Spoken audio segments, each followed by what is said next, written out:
Timplahan natin yung hipon na nabili namin.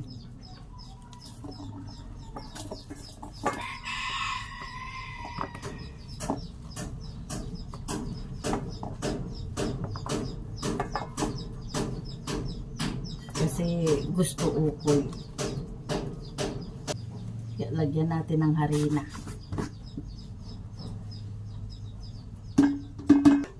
Pamienta.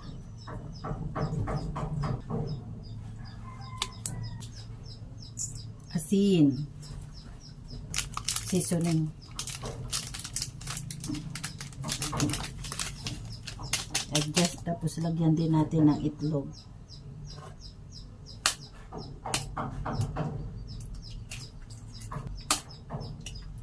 Then, i-mix na natin.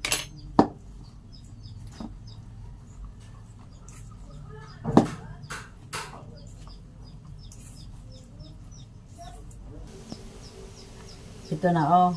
Halong-halo na. Pwede na nating, deep fry. Hinati ko lang kasi marami. Oh. Yan, oh. Marami pang, kalahati.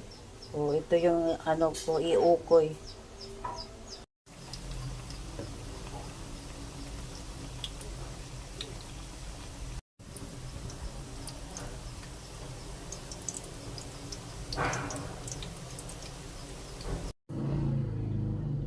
Ito na, luto na ang tortang hipon. Luto na ang aton sura mga sangkay. Naluto to si data yung kakapsat. Yummy.